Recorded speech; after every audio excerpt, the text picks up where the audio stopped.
Good morning. Uh, Welcome to Blood and Grit. This is a game about outlaws, gunslingers, slick talkers trying to hustle up gold and Hellstone in the face of an impending doom. The Four Riders bringing an end to the world as we know it. How much? How much is going to go down this week? We are going to find out. I am going to be your GM this week, Seek Gonzalez. I'm also on social medias as Fantasy Ecology.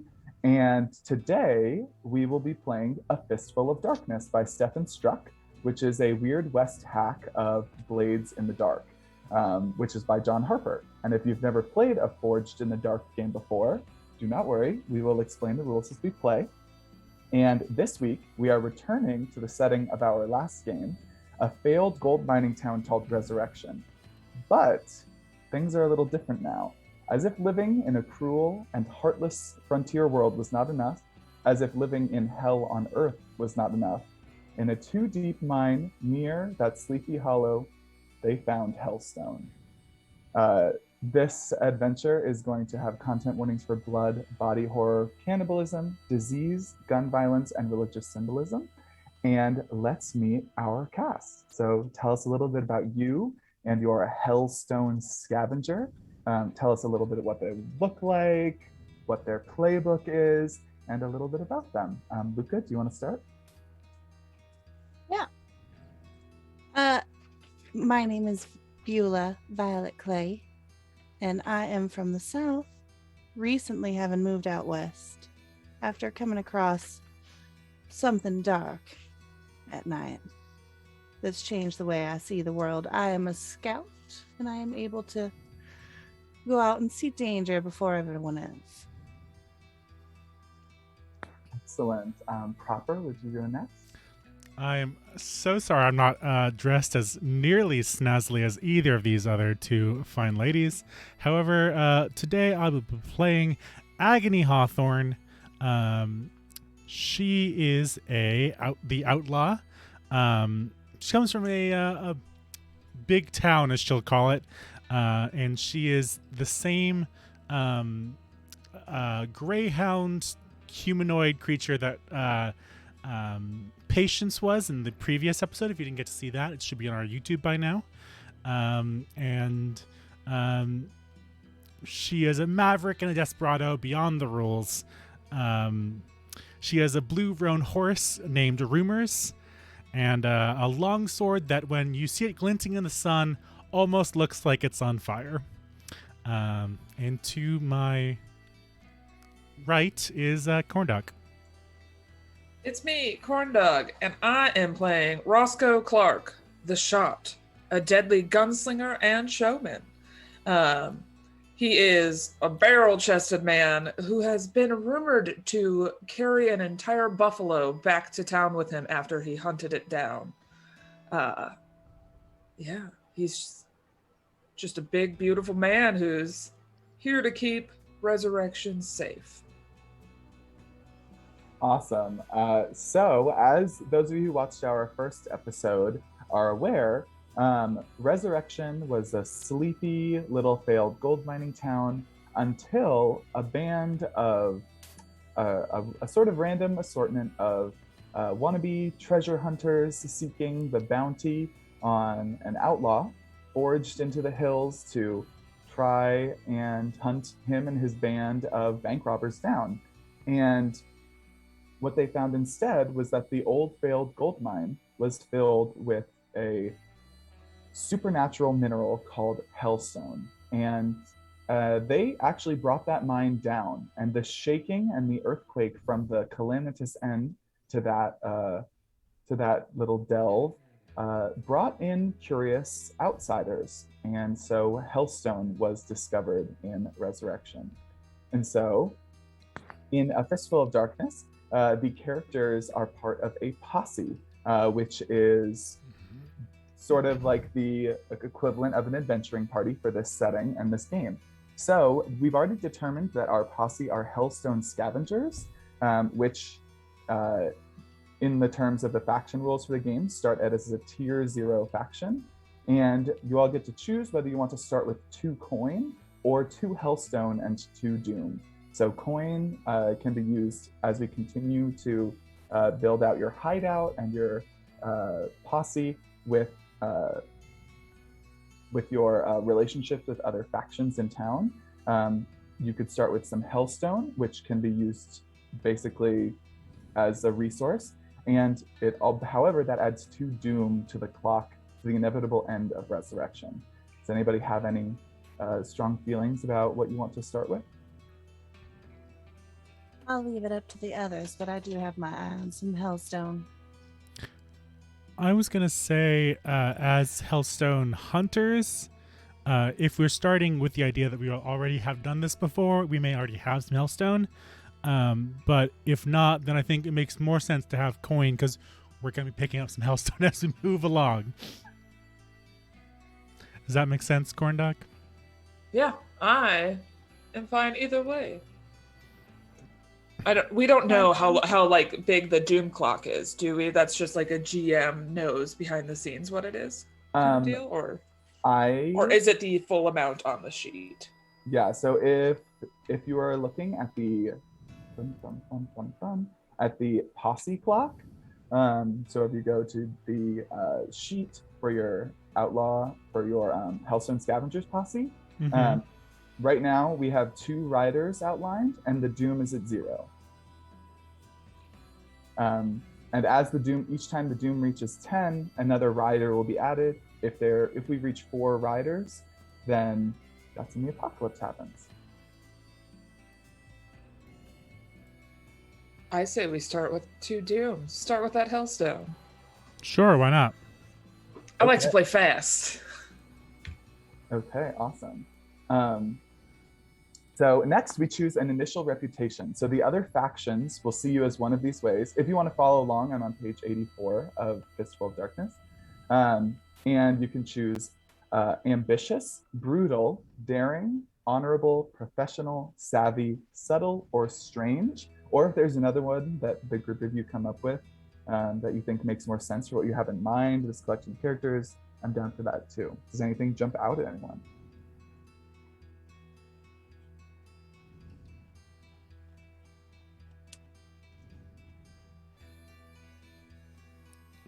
I like the idea of strange. Everyone just knows But a bunch again, of weirdos. But again, I will leave it up to the group. No, go ahead and make your case. Well, I know I personally followed the weird out west, so I feel like I fit that niche. But Roscoe seems good, upstanding folks, so. Oh no, Agony's fully weird. Roscoe's also a weird boy. He just looks normal. Okay. Aside from being just massive. Strange it is. So next, we want to talk a little bit about your hideout. So describe your hideout, and then once you decide what your hideout is, we will figure out how you dealt with the faction that basically you obtained the hideout from. So there's some sort of suggestions for hideout, which are things like an abandoned mining shaft, the unassuming back rooms of a salon, a railway carriage, things like that. Does anybody have a thought about where this band of scavengers would call home? Do you guys have any ideas? It might help. I thoroughly enjoy the vision of the junked railway carriage, but somewhere deep inside the Nick inside me is like, ooh, a cave behind a waterfall. What? I did the exact same thing. Oh my god! I was like, in the narrative, the junked railway carriage is great. Yeah, but like a little part of me is but like, but what about a behind cave? A waterfall. I think I'll go. Yeah, cave. Yeah, okay, I think the cave. I was sitting here like, yeah, we could be like the boxcar kids, and then the second, like you guys said, the cave behind the waterfall. It's like that's where they store their milk, and I just like freaked out about boxcar kids. So I'm glad that you are here for this. I was about to argue that it makes more sense for the railway carriage because it feels more our vibe, but I'm okay with the cave behind the waterfall. We do have basically probably the only source of water in like a 60-mile radius at our fingertips. Ooh, hell, that's so, smart thinking. Yeah. I mean, I'm sure they have. There are no animals living there. Dun dun dun. Is it me? Am I the drama? Am I the drama? I'm not the drama. I don't think I'm the drama. I guess we have chosen the cave behind the waterfall, somewhere out of town where no animals seem to live. Hell yeah. And so because you don't have any coin, the only way you got this faction is by paying them nothing, which basically means you probably like stole it from them or just took up occupation, and they're probably a little annoyed about it. So there are a bunch of factions in town, but I actually have a suggestion for this, and I'd be interested to see what you think. If there's another similar rival Hellstone mining operation that you all know about, the Bootstrap Gals, and I thought it might be fun if you had a little rivalry with the Bootstrap Gals over stealing basically one of their I guess caves. How do people feel about that? Yeah, I'm fine with that. Yeah. Okay. Hell yeah. I need to take more notes. Okay. So now we choose your MO, which is sort of like the main strategy that your group has, that your posse has employed in the past, and it gives you benefits when you use that method when you're going into an Underworld run. The MOs associated with the Hellstone Scavengers are scavenging, mining, supply, and sale. So those are the 4 options there.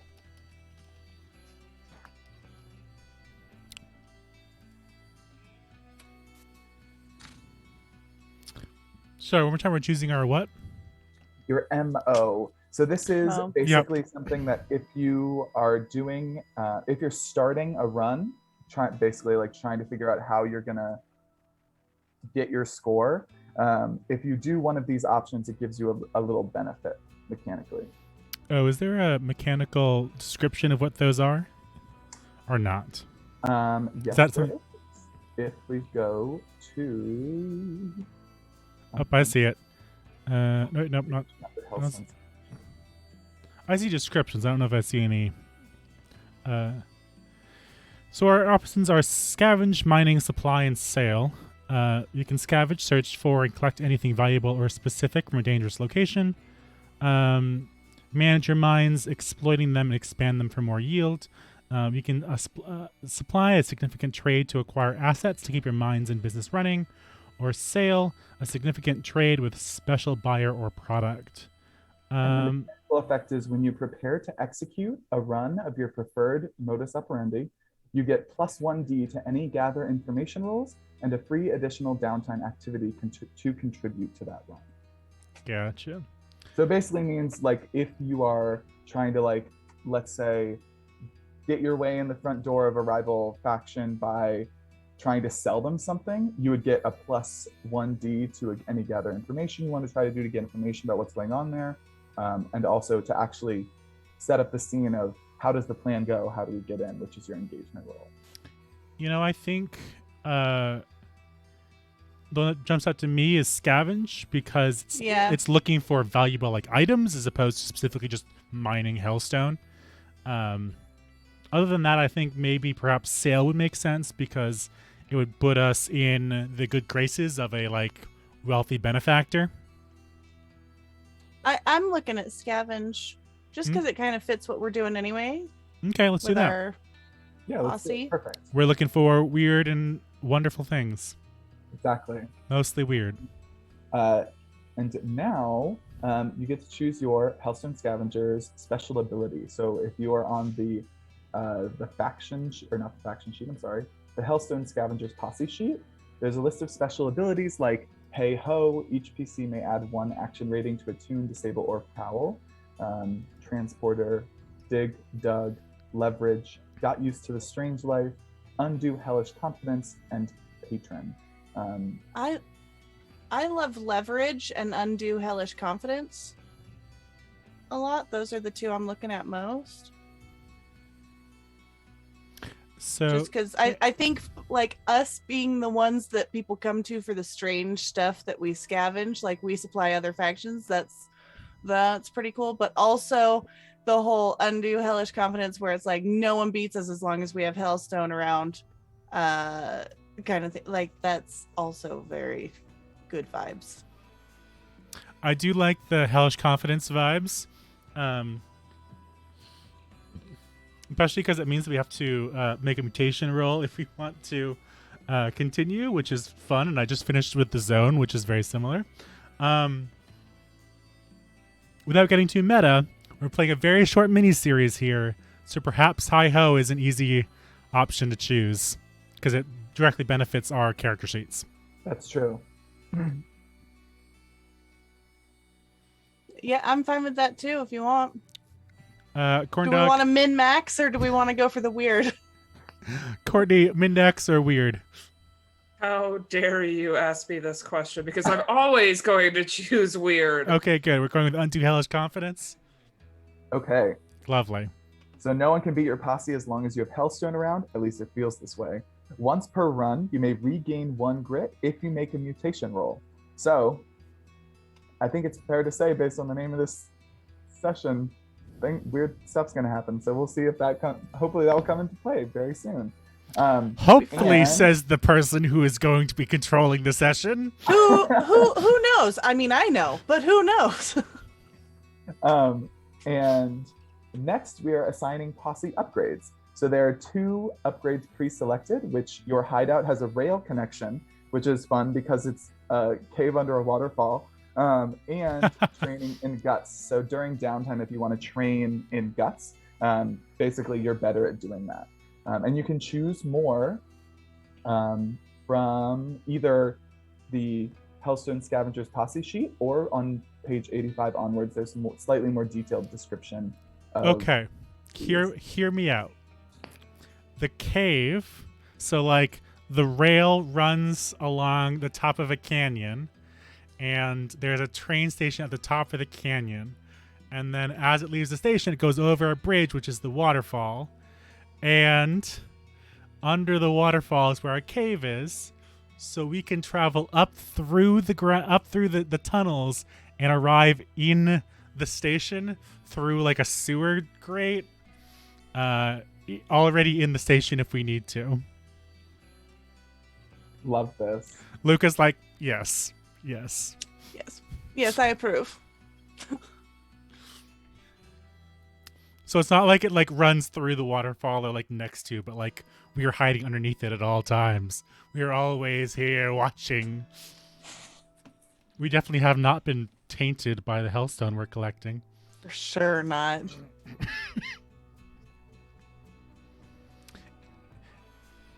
And I know that the chat can't see this, but in our Hellstone Scavengers sheet, which, by the way, Fistful of Darkness, absolutely fucking gorgeous. There's a little like almost looks like a skill tree at the bottom. Can you describe what that is? Do you know? Are you referring to the bottom left? The bottom left, yes. Yes. So there is a sort of set of narrative achievements, which there are some described in basically like the darkness, neutral, and light achievements, which are sort of associated with this game is all about the doom that is building up in the setting over time, which eventually culminates in an apocalypse. Mm-hmm. And the characters, the posse, can have a direct effect on that with the things that they find and accomplish in the game. So, for example, if they were to, let's say, find or become a hellish inventor, whatever we at the table decide that means, then they unlock that achievement, which then means that when the apocalypse comes, that hellish inventor has a mechanical and narrative effect on the actual end of the world that happens in the game. So there's this very cool network of achievements that sort of span from evil things, sort of neutral effects on the apocalypse, and then effects that would sort of benefit the side of light on the apocalypse, which are all very cool. Okay, we'll see if those ever come up, but we're hurtling towards terror already.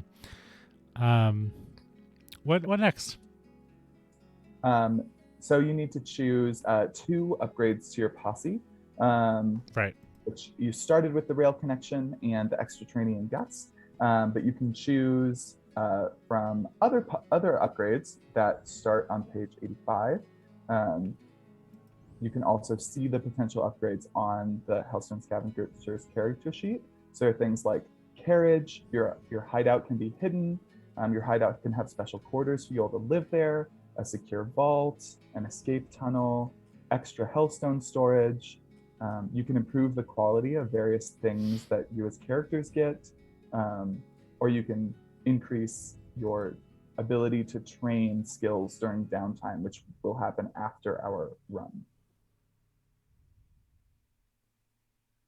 I went to page 85, but that is not what I saw on page 85. Yeah, So I'm on for page me, it's actually 79. page 75. Oh, I'm looking at the page on the PDF, not the page marked in the actual document. My bad. Here we go. Oh yeah, it's 85 of 188, but it's page 75. Yes. Gotta love those cover pages and insert pages. They're important. So yes, let's see. What makes sense for us hiding underneath the cave? So are we also Well, including? definitely not proper Hellstone storage, since clearly it's affecting us. No, of course not. Definitely not. We are not storing that properly. We're just leaving it about in piles, sleeping on it, using it as soap to wash in the morning.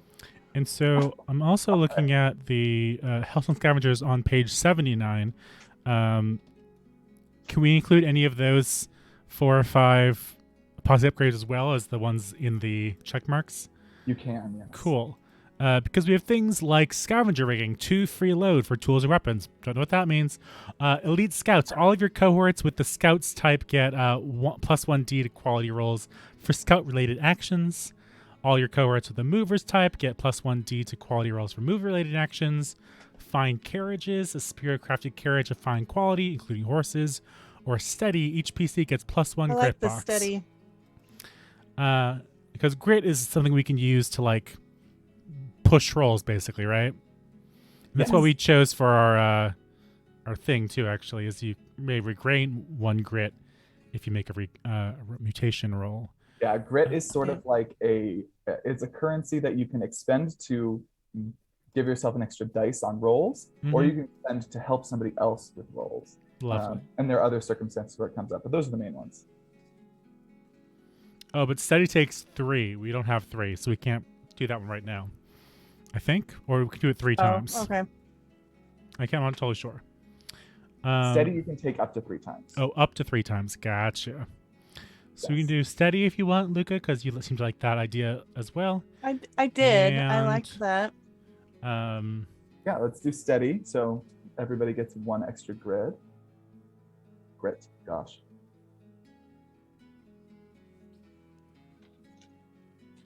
Should we go with either quality gear or quality weapons or quality tools? Are you looking down at those extra 4 now again? So there's 4 in posse upgrades, and then to the right, which are the ones that we've already have a couple filled in. Those are also posse upgrades. There's quality stuff listed on the right, and then quality hide, and then there's hideout on the right. Right. Okay. Like I would say something like increasing our gear, right? Or horses. I don't know if that's. It depends. GM, what is going to matter a whole lot? Is this is horses something we're going to need to worry about? Or since it's like a mini series, is it just like, yeah, you guys have horses, you're in the West, and we should focus on gear or I would say things that could definitely make a difference. I'm not super bothered about the horses. Agony has a horse. That's great. If you want to, you can all have horses, but if you want to use those horses, if you want those horses to have a mechanical effect, to help you down the line with things, then you can get quality horses, which increases the effect of your roll if those horses are relevant. So that would have an effect. Other stuff, I mean, if you want to free load for tools or weapons, that's definitely immediately useful. That's under the Posse upgrades that are relevant to just scavenger, Hellstone scavengers. Oh, does that mean? Oh, that means 2 free load for our characters.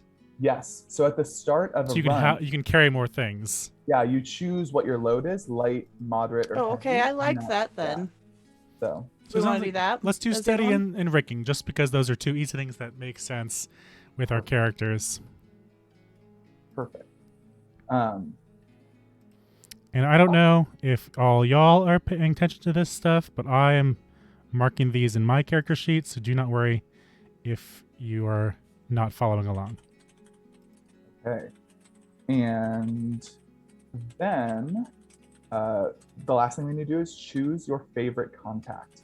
So the contacts you have are Bill Scar Morgan, a judge, Railroad Gilliam, a marshal, Sweet Dave, a piano player, Grover McIntyre, a hardware store owner, and Old Man Bruford, the gin mill owner. So all you basically need to do is select one of those contacts and be like, at least one of you has a significant relationship with that contact, and I'll take care of the rest of the stuff related to that. I gotta say, I really love the idea of Sweet Dave, the piano player. Mostly because if he's a piano player, he works in a bar or saloon somewhere. Maybe he's heard some rumors and such, and would be someone we could talk to about what's happening in town. But I also really... did you include the collector in that list? I did not know. Okay, then I want to come with a different name. I just don't think the name. The name is very a very bad name, so I didn't say the name. But if you want to replace one of the other traits, a different contact with collector, that would make total sense. I did enjoy. Actually, Bill Scar Morgan the Collector is a great name. Or even Sweet Dave the Collector. But I had the idea that like having someone who has like collected weird and probably terrible things might be a good person to have around who might be able to supply us with some strange things would be nice. But like same idea with Sweet Dave, where he has an into the community. The hardware owner might be able to supply us with tools and know a bit about what's happening in town. These are the things I thought of last night as I quickly ran through this character sheet. A collector would also have their finger to the pulse of what's going on, right? Because they're always on the I feel like they'd be items. on like the higher edge though, like they'd be more worldwide. Not well, if you want to go for like a more towny kind of what's the word, I'm fine with any of the others. Any thoughts, Corndog? I like the idea of the collector mainly because like they could collect the random shit that we find or be a good source of like selling stuff on our behalf so we don't have to. And since our modus operandi is to scavenge, we're going to be collecting weird things anyway. I also like the idea of a marshal and just being able to get away with things that others might not be able to. But either of those I think are good. I think the collector is an excellent idea for what we're attempting to do. I think if we want to go with collector, we can swing it that like we've got a rich benefactor on our side and a little bit of money to grease the wheels may always be helpful in getting us out of tough scrapes. So we'll go with the collector and we'll choose a name for him. Which one do you like the best? Or Zeke, do you have a fun name you want to throw in there for the collector? What about Can we go with Bill Scar Morgan and just rename the judge later? Because I think having Scar the Collector is such a great name. Okay. Judges shouldn't be that cool. Sorry, judges. Okay, excellent. So now that we know sort of where the characters hang out, what their contexts are in town, what they had to do to get their hideout, we are going to go ahead and start our run. So as we get into this, what is an ordinary sort of day where you all know that Scar Morgan is coming to, touch base with all of you and give you some tips from town. What are you all doing in the hideout, just while you're waiting and hanging out?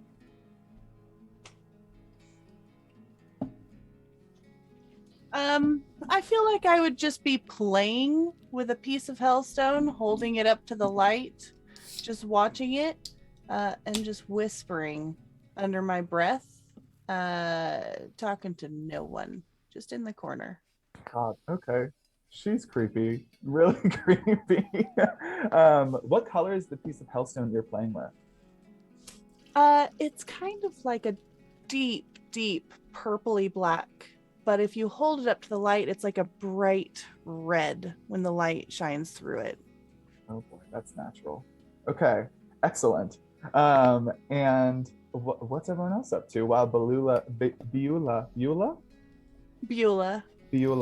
is hanging out, just whispering to her Hellstone? My nails are perfect for this. Just Oh yeah, I should have painted mine black. What was I thinking? It kind of fits with the landscape. Agony's the kind of person who takes meticulous care of her little like short sword that she has. As I said, it is meticulously sharp, and so as it glints kind of in the sun, it kind of looks like it has a kind of glowing ember edge. And she'll be sitting across from Beulah, sharpening her sword once again and cleaning it and polishing it, and rubbing off a little bit of blood from the last time she got into scrape. And she'll look up at Beulah and just say, I've been telling you, you need to make sure you keep off that shit. That stuff is dangerous. Don't you understand? She's just going to hold it up and lick it and just maintain eye contact with you. Agony doesn't flinch, but she rolls her eyes. Let me tell you, a lifetime with that shit could do a lot to a person, and I think it's already made its way into yours. I was cursed long before I found this. Roscoe, what you doing? Roscoe is standing by the edge of the cave, like, clicking open his gun, checking it, then closing it again, trying to, like, peek out the waterfall in case anyone is approaching. So just kind of standing there. And then you see him raise his gun. And then he just kind of takes a moment to walk out of the cave.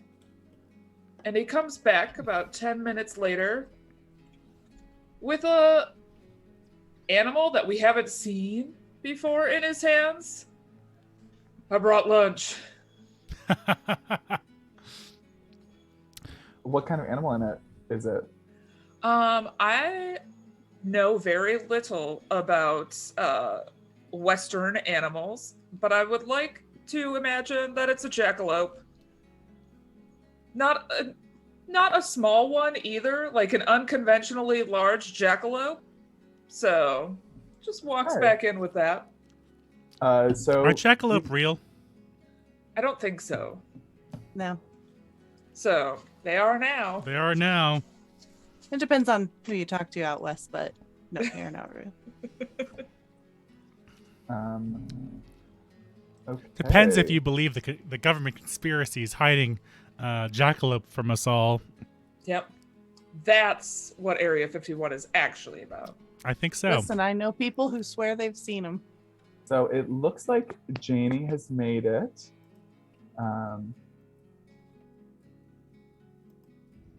Do we want to take a quick break so that way folks can do like the behind the scenes stuff? I mean, she's here. Yeah, so I think Janie, why don't you tell us a little bit about your character? Tell us what she looks like, what her playbook is, and a bit about them. Sound good? Marie is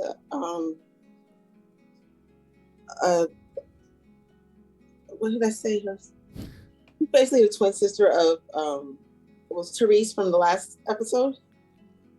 She's the speaker playbook. She is tall, tall, with dark hair, dressed in reds and blacks. Again, the speaker playbook.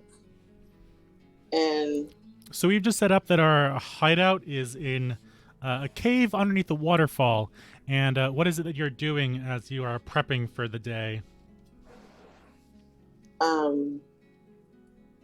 Probably saying some prayers.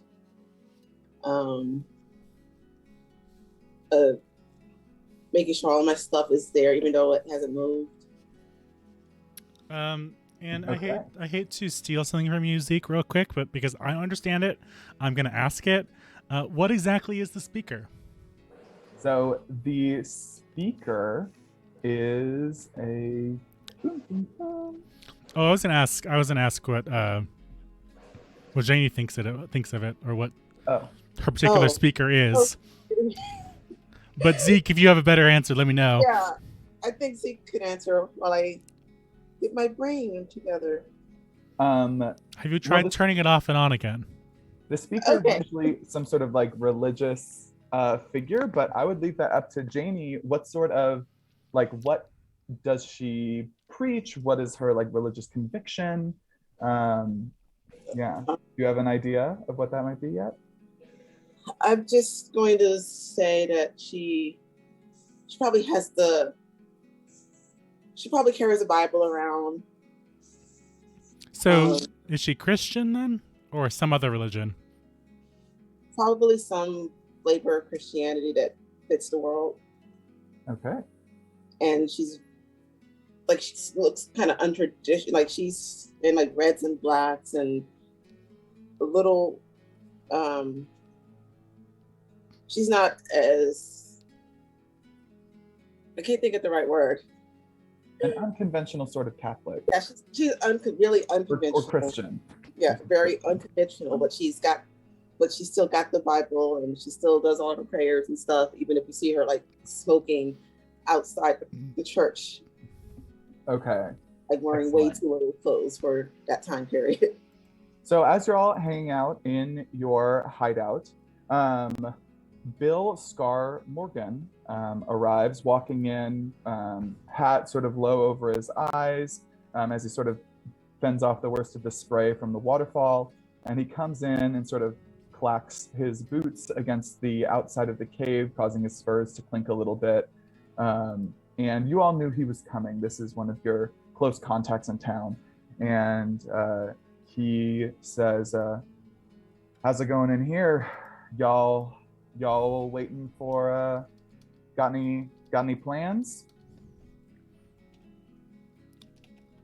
Looks like we're about to. You got something for us, Morgan? I think I do. Y'all heard much about that new group in town, them ravenous saints? Heard of them. Now, townsfolk divided on whether those folk are religious revenants or occult worshippers, but either way, I know something for fact, and they've been digging. They've been digging out in the hills. They're looking for something, and word is they got some sort of star map. They took up in that old abandoned chapel, rechristened it the Chapel of Saint Ammon.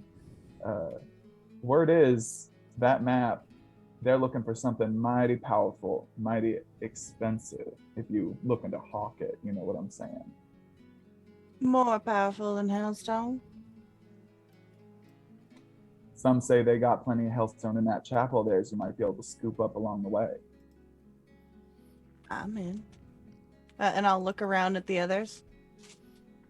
What exactly defenses are we looking at? Now, I'm not mighty sure. I just bring you the intel. You make it happen. All I know is that they rechristened the chapel and shrouded the whole thing in cloth fabric, like a veil over the whole building. Mighty strange seeing that outlined against the rising sun. You could say that. They put a shroud over the building? They shrouded the whole thing. Seems mighty dark inside. Not sure what that means. I know there's a goodly number of them, but it's a big old chapel. Hoping y'all can sneak in there, figure out that map, and bring it on back. Maybe we can work out a good split on whatever you find. My little finder's fee, and I can of course help you hawk whatever you bring back. Of course. Well, I'm always willing to take down the church, but that's just me. It really depends whether our preacher friend here would be okay with that. What do you say, Marie? They got a mighty strange religion over there. Let's do it. And I've got a cigarette. Yeah, let's get it done. All right, well, that's all I've got for you. But once you got a hold of that map, you come into town, let me know, and we'll work out the next phase of this little operation. Sounds good, Morgan. Thank you kindly for the info.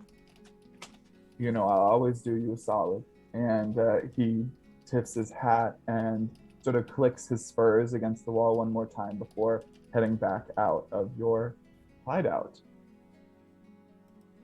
And so, now that you know a little bit about your run, we are in the planning and engagement phase. So you don't have to come up with all of the specific details of exactly how you're going to try to execute this plan, which is one of the great things about this system. We don't have to spend an hour sitting here talking about the role and figuring out what it means. Instead, you just choose one of the plans, which are in the Blades in the Dark PDF, and you choose a detail, and then we'll just go ahead and roll with it. So your options here are assault, which is like just directly attacking the chapel, trying to get in by force, deception, trying to trick your way inside, stealthing inside, using some sort of supernatural power to get in.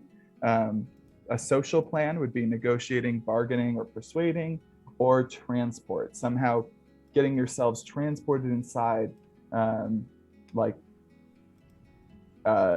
to get yourself past their defenses or in through the worst of the danger to the interior of the building.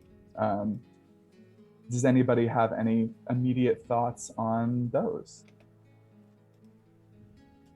I mean, my thought is always to stealth up and check it out first. But Roscoe, you look like one that just charges right in. Surprisingly, regarding my stature, I understand that I'm not super sneaky looking. However, I do enjoy staying hidden when I can. Why don't we just bust down the doors? Rip this shroud of theirs in two. I would wager that there's other reasons for them shrouding this church. They may be of akin to the night, so to speak. Those that are unfriendly towards sunlight. What has sunlight ever brought us? All the best Hellstone scavenging has happened out late at night. And Lord knows the sun has no special attachment to those weird things. I'm just proposing that we maybe find out what we are going up against before busting down the doors.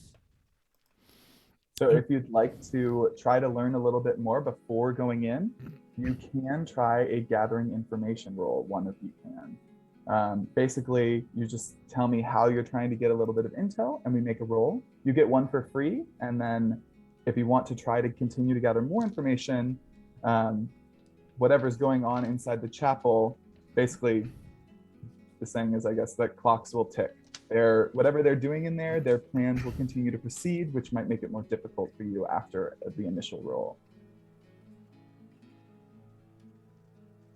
Yeah, okay. I mean, if we're mounting up and going out there, I'd love to kind of sneak up and scout it out, get some information. Okay, so that sounds like probably a prowl, or maybe probably a prowl roll. Does that sound like what you're going for? Yeah. Yeah. Okay. So I have a 1 prowl, I believe. Okay. So, would you like to push yourself for this roll? Yes. Okay, I think this is controlled, probably. Sounds like you're scouting around literally just the exterior of the building, just trying to figure out what might be going on inside. Okay. How many dice is that then? So you will get 1 for I'm your. looking for the control, but I'm not. You'll get 1 for. You said you have 1 prowl. Yeah. Okay, so that's 1 It says dice. for the scout. Yeah, prowl starting actions is 1. And if you want to push yourself, you can add a 2nd dice. Keep in mind that for gathering information, there's not hard failure the way there are on other sorts of rolls. It's just Okay. like you get less information. So would you like to Right. push yourself or no? No, yeah, I do. I wanna just like fully stealth up to this place. Sneaking as best as I can to try and just poke around and find some information. Okay, so mark off 2 grit and go ahead and roll 2d6. That will be your dice pool for this. Oh, a 1 and a 5.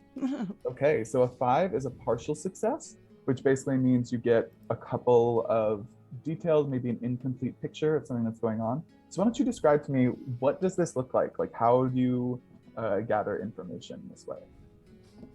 So I am actually going to, I'll ride my horse up to the hills around this area and then dismount. And then I am going to stand for a minute and go like almost pale all the way through. My hair will, like the white will bleed up to the roots. And I kind of, in the noonday sun, almost fade into the mirage of the heat and the bleached white rock of the desert, and just like slink up to the side of this church, where I will then get down on all fours and kind of crawl around the edges of this building, listening. Okay. So as you sort of crawl around the building, slowly moving, the same color as the sand and the dirt, staying away from the dark veils against which you would undoubtedly stand out, you can hear from inside that while you're making your way around, it seems they have regular services inside. There is one woman whose voice you can't quite make out, but from what you can see and hear, lots of people, maybe a good number of these so-called ravenous saints, gathering in the main body of the church, sitting in pews, standing up, forming lines, approaching this woman at the front, doing something, and then after like this this short service, they all seem to sort of spread back out and return to their normal duties. So you get the sense that they have regular religious services multiple times a day. This happens multiple times. You're not sure if it's the same individuals coming back, or if it's sort of like, oh, you're off work now it's your turn to go to service. You're not exactly sure how these sort of shifts work, but you can tell that the main body of the chapel is used very, very regularly. Can I ask a question? Yeah. What can I smell in the air? We are in the desert in the west. Is this like a hard-working, honest sweat coming off of these people? Or is this like a nervous, frantic, like zealous sweat?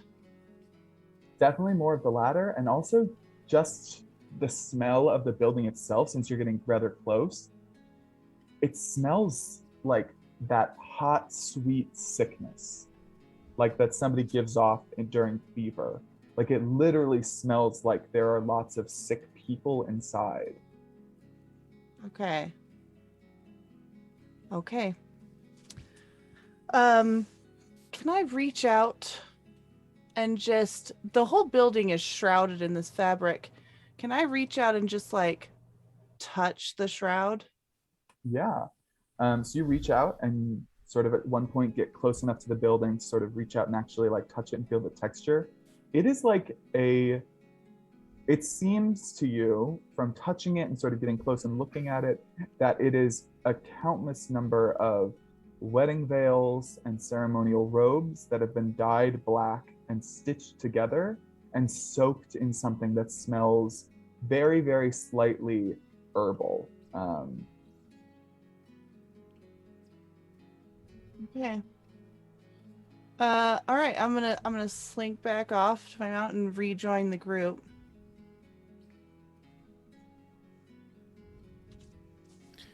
So what'd you find there?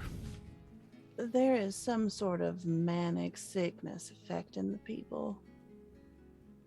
Do you think it was They related to enter the that hailstone? building and they smell of sick. I do not know if it is related, but I do know they meet multiple times a day. It would seem fairly regular in appearance, sitting in pews, praising powers that be and all that. However, that shroud of theirs, they have taken sacred objects from people's lives, wedding veils and the such, and dyed it black to shroud that church, which puts me at a fair amount of unease. Do you think that they are trying to keep the good out or trying to keep the bad out? It is unclear. Out of character, because I'm like, if they're taking like things like wedding shrouds and stuff and dyeing them black, does that mean that they are simply covering it with like good stuff and trying to keep the bad stuff out? Or have they like desecrated something that was good and is trying to keep good stuff out? You see what I mean? Like, you know what I mean? Mm-hmm. Mm-hmm. So Yeah, and I mean, like, it's kind of unclear, but I feel like genre awareness in as a player, it's like, well, I feel like they're trying to keep the good out. They're desecrating rather than consecrating. Exactly. Or at least they're consecrating to something that's no bueno, you know. Something that's not of resurrection. Yeah. It's like a desecration consecrating, you know? mhm. Yeah, it just depends Evil on what side of the consecration, story if you you're will. on. We know. Consecrating for the devil. Yep. Right. And if you worship the devil, then great. Then great. We don't judge here, but also we do. We do in character. Yeah, so do those details give you all any inkling as to what sort of engagement plan you'd like, what sort of engagement you'd like to make here? My apologies, Zeke. Which page of was the engagement plans on? So that's in Blades in the Dark on page 127 of the actual document, or page 135 of the like PDF, if you're looking at just the PDF reader. No, hold on. 127, I think. All the way around. There we go. So there's assault, deception, stealth, occult, social, and transport. Those are the different sorts of ways you could try to insert yourself into the situation, basically. No, wait. I'm sorry. Hold on. Why is this book so hard to navigate through? I'm sorry. How many times can we use the special ability? So the special ability, which one are you referring to? Well, Maria was going to say that she know that she could heal them because I gave her I can't pronounce it, Corandero. Mm-hmm. But basically, she's like, "Did you take the faith?" And then if they say that they have that faith, then she can heal them. So your idea is to offer to heal the people there. Use that as your sort of detail. So that sounds like a social plan, probably, with the detail being offering healing services to the congregation there. How do people feel about that as a plan? Any extra details you want to add? Or? She's just gonna explain that to them while she's probably drinking whiskey straight out of bottle. And it says if they break their promise, they'll be harmed, but otherwise she can heal them with faith.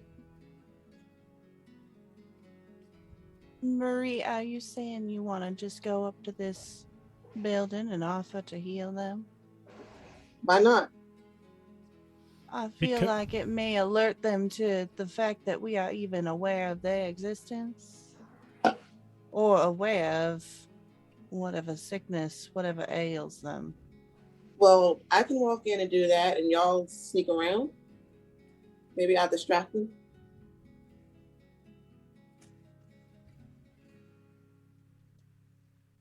You you go up and talk to them at the front doors and we sneak around and try and see what they got in there? Yeah. That's not a terrible plan. Would that make us fall more into deception then? I think that would be more of a deception plan. If you're trying to split up and use a distraction, then I think that's definitely deception, which is fine. We want to roll with that one? Let's do that. Splitting. Sorry, I'm pulling up the Blades in the Dark PDF because I had Fistful of Darkness and I didn't have the. We're like, what's going on? I was like, what page are we on? That's my fault. I'm sorry. There is also a small little section on our character sheets that says planning and load that gives very minimal idea of what those things are. Oh, okay, I see. Because I've been sitting here wondering when we're going to decide load. So I can figure out what I'm bringing to the fight. I'm so worried. I don't know what to bring. Oh, okay. I see it. The assault, stealth, deception, social, beyond, or travel. Okay. Yes, that's on page 127 of Blades in the Dark. So I think if we haven't already chosen deception, I think it sounds like that Maria is going to try to give us a distraction. But technically, our plan of attack is stealth, because we're trying to make ingress by sneaking in while they are distracted. So I think stealth makes the most sense. Okay. Does somebody want to stay with Marie, do a 2 and 2, or do you want to separate 1 and 3? So I think as scout, I'm gonna need to be one of the stealthers, right? Probably. That makes sense. My problem is, what are you again, Roscoe? What's I am your class? The shot. I'm a big old man that's going to be walking around with a shit ton of weapons on me. Great, we're all that, I think. And so the problem is, which one of us looks the most mundane? So that, if you're less stealthy, am I any stealthy? No, I have no prowl. Oh, you wouldn't necessarily have to roll prowl right away. The engagement roll will set up whether basically the state of if you've gotten in, where Maria's at, if someone's in danger. Yep. So basically I'm trying to find the most mundane looking person to join Marie without giving away too much of the fact that we are fucking weirdos.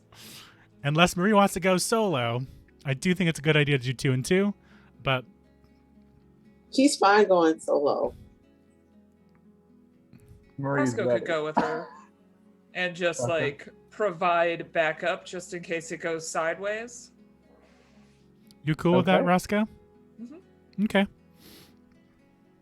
Okay, so sounds like you have a plan. And now, before we roll the engagement, each of you will choose your character's load. So you can choose light, medium, or heavy, which basically means that you'll have a number of slots from which you can be if you need it, be oh, I have this item. And the heavier your load is, the more slots you have to, at some point during this run, be oh, actually, I have a rope, so we can do X, Y, and Z, and you just mark off the appropriate number of slots on your load. Don't forget, Oops, sorry. Don't forget we have 2 freeload from our Posse upgrades, so you can technically go for normal and get a light load. Yeah, you get the 2 free are specifically for, I believe, tools and It says on the thing. Hold on. Yeah, for tools or weapons. Yep. Tools or weapons. Yep. Yeah. So everybody declare their load. What? I'll just go down the line. What is there a downside to taking a lighter or heavier load? Yeah. Good question. So when your load is heavy, you literally look like you're like outfitted for something. You've got a bunch of stuff on you. You clearly are looking bulkier. Like a standard load is sort of like a, okay, I'm going out of my house for a normal deal. Light load would be like, okay, I'm quiet, I'm sneaky, I don't have a lot of stuff on me. And heavy would be like, okay, why are you carrying all that stuff? That's sort of suspicious. If that makes sense. It sort of plays into the narrative in that way. And what about the ones that are italicized on our sheets? The load, the equipment that's italicized? Yes. So under items, yeah, we have a few that are italicized. Like lightning, a fine horse is italicized on mine. So whenever you have equipment that is italicized, I believe that means that you can always have it. Okay. Yeah. I'm so excited to hang out with my fine horse named Lightning. So we've got a horse named Lightning and a horse named Rumors. Which Rumors just sounds like a bad joke when I thought of it late last night. Who wants to go first? Proper, can you really quick just remind me the bonuses we got from our We Posse 100% abilities? can, and I can also include that in the chat if you want me to. That would be awesome, because I know the scout got something, right? So we have Scavenger Rigging, which is 2 free load for tools or weapons. And we also got Steady, which is plus we get 1 more grit box and something else. Hold on. It's here somewhere. And Scout does something else for us. And undo hellish confidence. Oh no, yep, that's what it is. So each PC just gets 1 grit box, and then undo hellish confidence. No one can beat your posse as long as you have Hellstone around. At least it feels this way. Once per run, you may regain 1 grit if you make a mutation roll. Now, question real quick for the GM: once per roll, once per character per run, or once for the entire posse per run? Once per character per run. So Lovely. if you come into very close contact with like a dangerous amount of Hellstone, you might be forced to make a mutation roll. Yep. And if you do that, you regain 1 grit. So all the posse stuff is like adding additional bonuses to each of our character sheets, kind of a thing. Cool. Absolutely. Since no one else has made a move for it, I'm thinking about it now. Real quick question for you, Luca. Do you kind of have a are you in tune with the Hellstone or not? I'm in How about the tune. speaker? Are you in tune with the weird magic shit? From what I wanted to, I think so. She would be. Okay, just wondering. Okay. Is that okay? That's a question for Zeke. Yeah, it will end up being rolls. So there's always a good chance you can do stuff like that using attune. If you have attune as a skill, Let me look at my sheet. I can tell you. So basically, I'm looking at my load now because that's what our initial question was. Yes. I'm bringing my short sword knife thing that I still haven't quite decided what it really looks like, how big it is, but it's my melee weapon. I always have a pistol on me and a rope, because what adventurer doesn't have a rope on them?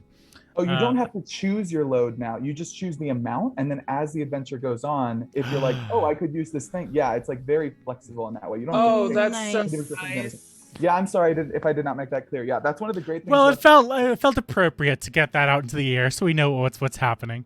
Yes. Yeah, we're definitely going light. We'll have the normal, but be light. There's no reason for me to be heavy at this point. We're not going outside of town, at least, so I think that makes sense. I think that probably is what most everyone is going to choose, I assume, right? No, Roscoe is gonna choose to go heavy, but be normal because of it. As he straps not one, not two, but 3 different guns onto his person. Amazing. And a whole bunch of ammunition, just in case. Okay. It's like, even if we don't get into a scuffle, we can at least hunt for dinner on the way home. And Marie and Beula, what are your loads going to be? Maria's light. So I'm doing normal but light with the bonus from the scavenger posse. Okay, so you're doing light, keeping in mind that you have 2 extra slots for tools and for weapons. Okay, great. Yeah, so like I'm going normal, but mechanically it will be light. Okay. Yes. I think Marie will do that too. Normal but mechanically light. Excellent. And I just double checked, the italics should be on a horse with a saddle for everyone. And that basically just means you can have it if it's narratively appropriate. You don't necessarily have to be like, okay, I'm bringing my horse into the chapel. You can be like, okay, I do have the horse, but the horse was outside. Yeah. It's a... I mean, the other ones that are in italics for me are like a fine spirit bane and a small piece of Hellstone, which makes sense just to always have around. They're small enough items that it makes sense that they could narratively be there anyway. So that makes sense. Good to know. Mine's a message from an admirer because, Ooh, Roscoe. Who do you like? No, it's who likes me. Oh, okay. Right. Yep. Unrequited love. Aw. Such Maybe. a shame. We'll see. We'll see by the end of the series. Yeah. That's the real narrative pull line of this series is who loves Roscoe? Everyone. Everyone loves Roscoe. Who doesn't love Roscoe? Anyway, you were saying, Zeke. I cut you off. So, who would like to make the engagement roll? We'll walk through each step and add the dice pool, and then we'll roll. I want to do rolling things. Okay.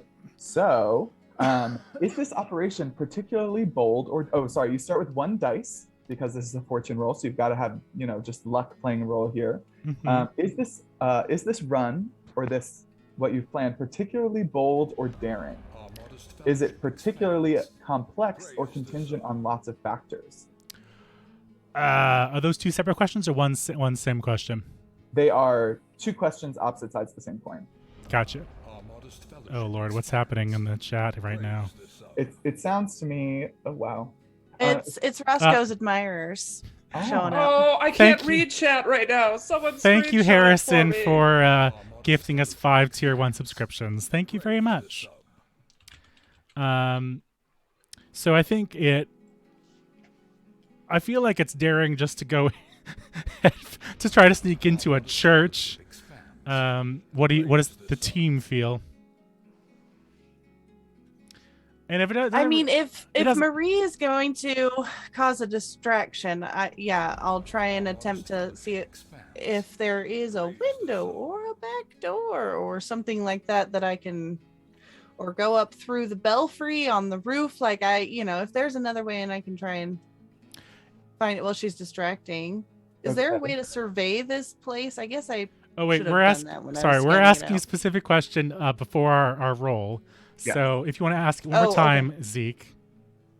So, do we think that this plan is particularly bold or daring? On the alternate side, do we think it's too complicated or contingent on many factors? I don't think there's many factors. It's only just the 2 sides, so I don't think we have to worry about that. But do I think it's daring? Sort of. I think we're sort of middle of the line on this one, but I think the next question... which is, does the plan's detail expose a vulnerability of the target or hit them where they're weakest? I think you all are hitting here because you learned that there's sickness on the air, people are sick here, and you're taking advantage of that specifically. Okay, so that I makes think sense. We're 2 for 3. Yeah, okay. So I think we're at 2 dice now. Mm-hmm. And then the third question, can any of your friends or contacts provide aid or insight for this operation? So everyone can go look at their contacts on their character sheet that they clicked. And if anybody thinks they have a contact or a friend who would be able to give them some valuable information here, then... I've got an Atone Center. You've got what? Nathaniel and Atone Center. Okay. Do you think that Nathaniel will be able to provide some assistance here or provide some insight into maybe what's going on with them? Familiar with the church. Would you I like also have. Oh, sorry. Go ahead. No, go ahead, Luca. I also have He Who Talks, a free spirit, someone who knows unspeakable secrets. I think that's appropriate. Okay. So between the two of those, it sounds like you can probably get additional aid or insight into this organization. So go ahead and take an additional dice for that. And are there any other? Okay, so I think that's going to be it for the engagement roll. So we're at 3 dice. Is that right, Popper? Mm-hmm. Okay, so why don't you go ahead and roll your 3 dice. Oof. Okay.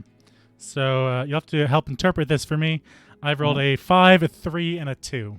Okay, so what we do whenever we roll dice in Blades in the Dark is we take the highest dice, unless you have no dice, in which case you roll 2 and take the lower. So because we have multiple dice, we're going to take that 5, I believe, was the highest. 5 was the highest. Okay, so Which this is like a mixed success, right? Exactly. So you are in a risky position when the action starts. So the group has split up. Marie and Roscoe going up to the front of this chapel, and as Beulah and Agony are literally sneaking around the back, trying to find a way inside while this distraction is happening. Marie and Roscoe, how do you try to get the attention of the Ravenous Saints? There's nobody outside. It's just these large double doors that are closed firmly, with a new sign outside that says the name of the chapel, which, as a reminder, is the Chapel of Saint Aamon, Aamon. Can I just open the door? Oh, you just go up and open the door? Okay. Yeah. We're gonna keep a lookout from I standing like the idea that behind there's this comically dark, large. ominous presence that just rolls into town, and Marie's like, I'm just gonna see who's home. I got God on my side. Marie, you open the door. God can do anything for you. And inside, you can see the shadowed vestibule of the chapel. There are a couple people sort of standing and speaking. And as the door opens, one of them turns to you. They're sort of shrouded in this sort of light lavender cloak that sort of just obscures their features. And as they look up, you see that a good portion of their face is bandaged. And they go forward to you and they say, I am Brother Nathaniel. Can I help you, miss? I was sent here to heal you. Okay. And with the mixed results of the dice, where Beulah and Agony, where have you snuck into this chapel? Are you going in from the back, crawling in an open window, climbing up to the belfry? What's the plan here?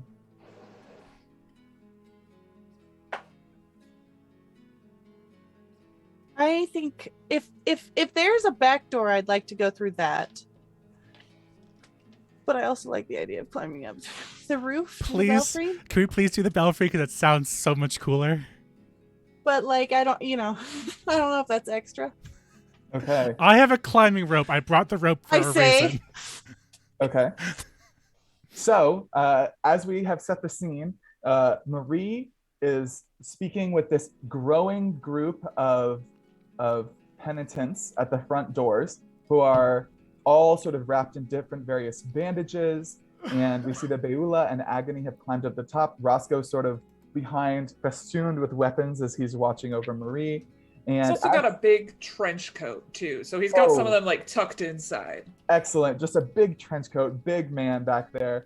And as the two of Agony and Beulah have climbed up into the belfry, immediately that you see this huge, beautiful brass bell engraved with what looks like pictographs on the outside of it begins to ring as someone is pulling the bell from below. It's extremely loud. Both of you have to clap your hands over your ears to keep yourselves from being overwhelmed by the sound. And Marie and Roscoe, the two of you are sort of standing there, and all of these penitents say, Service is about to begin. You must come inside for the service. You can heal us after. And so the risky position we are starting with is that Roscoe and Marie have been pulled into the service, seated in the pews, and the bell is ringing loudly above, where Beulah and Agony are sort of above, can see down into the congregation as a woman wreathed in a red veil with her head sort of creating this strange shape beneath it, walks to the front of the chapel. And as this preacher takes her stand at the altar, we are going to take a quick break here. Gotta love a cliffhanger. Thank you.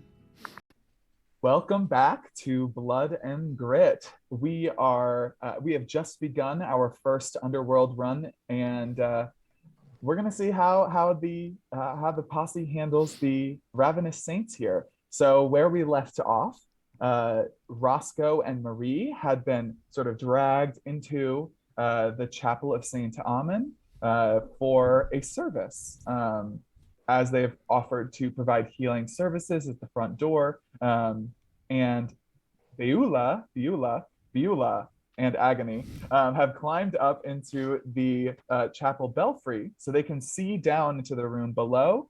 And the large bell had begun to ring in order to indicate to the congregation that it was time to assemble.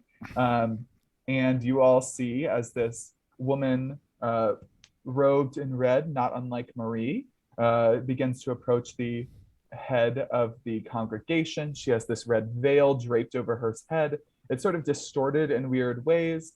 And as she approaches the front of the altar, she begins to preach. And she begins to talk about how many of you here today were recruited from your sickbeds and saved by the miracle of Saint Amen. And she is beginning to preach this sermon. How is everybody feeling? Marie, how are you feeling sitting in this congregation hearing this strange sermon? I think I'm going to just listen for a minute just to figure out what in the world is going on. Mm-hmm. Who this Amen is. Okay. Would I know who Amen is, or is it? You do not know who Amen is, no. And Roscoe, how are you feeling given this? You've been sort of pulled, maybe partially against your will, into this sermon. How are you feeling? Roscoe is sweating. He does not like being in church, but just kind of looking around for doors and like exits and stuff. So not even really listening to whatever the mumbo jumbo is. Just trying to find exits as well as like a spot to possibly like run and shoot if I needed to. Like, where could I find cover when this goes sideways? In his brain, it's not even an if question, it's a when question, because this is awful. It's hot in here, it's muggy, it smells gross. I want out. It does. Yeah, there's that hot reek of sickness in here for sure. Beulah and Agony. Wow, I really thought I had it. I'm sorry.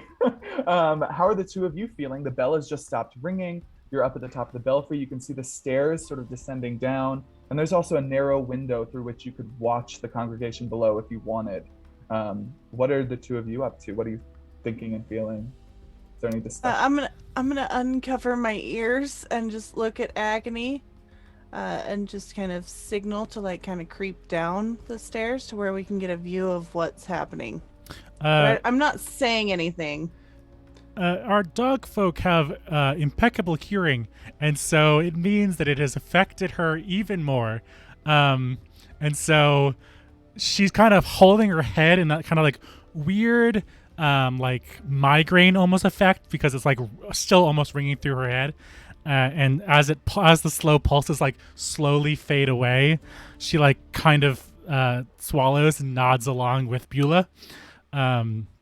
She is going to kind of get down on fours and make a look through a little window and see if she can, and I assume by looking through the window she'll notice that the other two have been drawn into the chapel itself, And so she'll hasten her step as she walks down the stairs with Beulah. Okay. So as the two of you begin to descend, you can see the stairs lead to sort of an upper seating area, like at the back, like where maybe the choir or a band would sit or stand, but it's currently empty. It seems like everybody who's here is down below, and this chapel is huge. The congregation is much smaller, does not fill it. But the stairs also continue downwards beyond that. Do you want to stop here and hide on the balcony, or are you going to keep going down? Yeah, I think that makes the most sense. I'm gonna creep out on the balcony, just very, very slowly and quietly. Can we Just get a try and good listen. view of the preacher woman from where we are, or is she underneath the balcony? She is on the opposite side, so you can see all the way down across the congregation from the back. Lovely.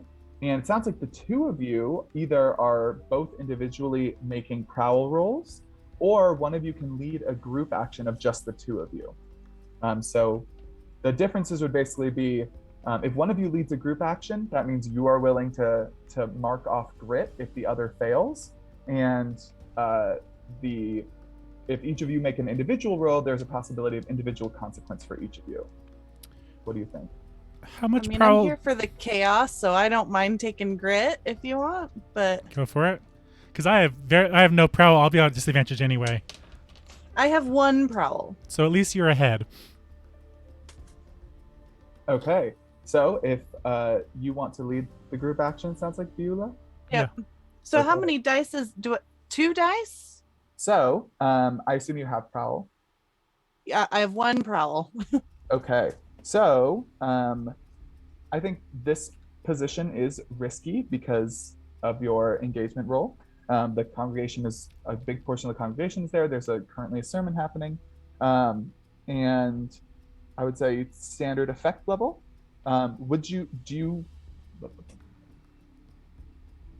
Okay, so are you getting assistance from Agony here? Which means Agony, you would mark off 1 grit to give Beulah another dice. Oh, totally. Okay, so go ahead and mark that grit. All And right. Beulah, would you like to push yourself for 2 grit? Sure. Okay, so go ahead and mark off 2 grit, and I believe that's 3 dice for you. Is that right? Yep. Okay. All right. Go ahead and roll those 3 dice and tell us the highest result. A 6 is the highest. It's a 6, a 3, and a 2. Okay, so a 6 is a full success. So the two of you sneak out, and you have a great vantage point here, quietly making your way down to look across the congregation. You can see Marie and Roscoe very clearly amidst the group of these bandaged and cloaked penitents, and you can see across the whole stage, just sort of, or across the whole chapel here. I think it And- makes sense if one of us spreads to stage left and one to stage right, so we're like spread Yeah. across on the balcony, just in case, for some reason one of the congregants gets in the way. We can always have a different eye on the situation. Excellent. Yep. And Marie, a minute ago, you asked if you knew what Amen was, which I said you did not. However, you can do a flashback if you would like to flash back to before the job, trying to look up what Amen is or who it is. Yes. Do that? Okay, so this is probably an ordinary opportunity of you like looking through your prayer books and maybe any demonic bestiaries the posse has accrued. So this is probably going to be a read. So unless you had another action in mind from the list of skills. No, that's fine. Okay. Do you have read? Let me see. Do you have an action rating in read? Any dots next to it? I have 1 dot next to it. Well, Okay. no, it's marked, Mhm. and then there's 3 dots. Yes. But you Okay. have one filled in. Yes. Okay. So you start with 1 dice. This is a risky roll with this, or no, sorry, this is not a risky roll because this is before. This is controlled, standard. Did anybody give you assistance on this flashback? Did anybody help try to look up what Amen was? I don't Okay. think any of us would Yeah, have I don't connections like know that. what Mm-hmm. That's fine. Unless this is something hellish, in which case Agony might. Okay, I would say there's a distinct possibility this could be hellish. Yeah, I know you Does that mentioned make like sense? demonic rituals books and stuff like Okay, that. So. then I think Agony would have some kind of say on that. So you want to mark 1 grit to help Marie here? Will do. Okay. And did you want to push yourself for this? Yes. Okay, so go ahead and mark off 2 grit and add an extra dice. So now you've got 3 dice. Go ahead and roll that pool. A 2, 6, and a 2. A 6. Okay, so a 6 is a complete success. And because this was standard, you are looking through and you learn a couple of things about who this Saint Amun that this church is dedicated to might be. Amun is a grand marquis of hell who governs many legions of demons. A lot is written about him in various books on demonology. He's referenced in some of the lost biblical texts. However, you also find a lot of notes that indicate that Amun has been defeated on the material plane, that he was buried. And so you know that he is supposedly a wolf with a serpent's tail, and that he has powers over disease, powers over understanding truth and lies, and can induce or control the behavior of others. Okay. Do you have any follow-up questions based on that? I do. Can I ask a question for Janie? Yes. You said he's been defeated on the material plane. What Earth, yeah. What happens to that soul or entity when beyond the material plane? So, like, do they still have reign in hell, or not at all? No. In order to be defeated, he had to be trapped within his own sigil, which means that basically it means he's trapped somewhere here, and he cannot affect anyone outside of that sigil. So he's been effectively trapped, defeated. He's powerless unless he is specifically released. Gotcha. Which, given the fact that you know the Ravenous Saints have been digging around, you think it's possible they might be looking for him? Potentially to release him. Just saying. So, Marie, you know that. Did you tell the rest of the group that before you all got here? Because this is a flash. I would have told them. Okay. So everybody has that knowledge. Yeah, so this preacher is beginning to lead the congregation. There are some minor prayers that are beginning to happen. Is there any action any of you want to take, or do you want to wait for this service to be over before you do it? He is going to stand up. Oh. Okay. And just say, I was sent here to heal, and then just get up and start walking, I guess, towards the pulpit. Okay. Roscoe, you see Marie stand up and begin to walk forward towards the front of the room. Do you react in any way?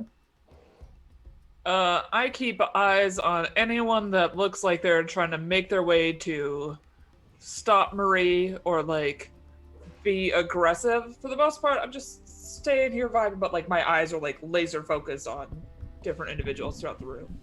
Okay. This red cloaked creature, she turns to look at you and she says, a new penitent is among us. You say you have come to heal our sick? Yes, I have. And who is it that sent you? We are not beloved by resurrection. I know it. I just in a dream. A dream. And she opens her arms to the congregation and says, you see, Amun sends us what we need, a healer to restore us. And she gestures towards you. Please, what is your name, young healer? Marie Dallas. Marie. And she gestures to a chair atop the dais, and she says, "Why don't you come and sit, Marie?" I'm just thinking about what to do. Marie will look at the chair and like, I was just sitting here to heal. What is all of this? This is our service. If you would like to heal, now is the perfect time. Come and sit, and I will call forth one of our most sickly for you to lay your hands upon.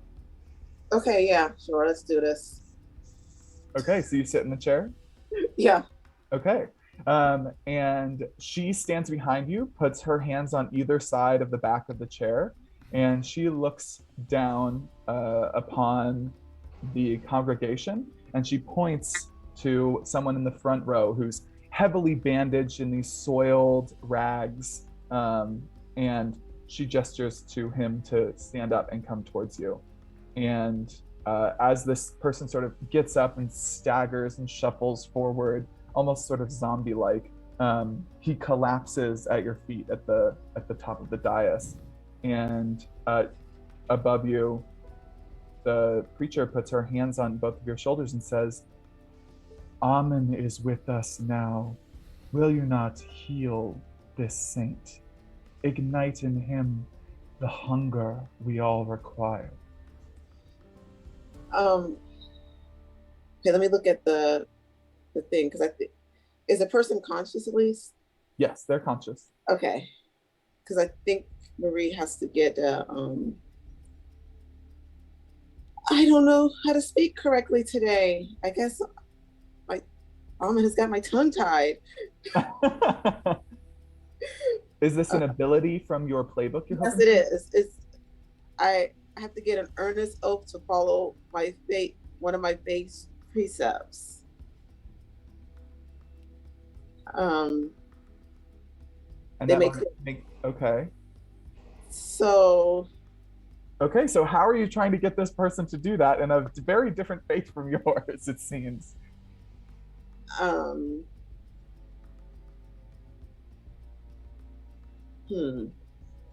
It's gonna have to be like I don't even know what the precepts are for my faith. So I'd say just go with Christian and pretend, make up the rest. Exactly. Okay. Do you know Christian? Yes. Marie's going to like take one of the guy's hands and be like, "You're gonna have to swear yourself to Christ." Well, no, I can't say that because they're Amen people. So well, we know your faith is different. So if you say Amen, it won't trigger this move. You said if I say it, it won't? Yeah, we know that you don't follow Amen, right? So you have to try to get them to make an earnest oath to whoever your, faith is. Okay. So whatever you get to decide what that is right now. To always follow the path that the Dark One sends us.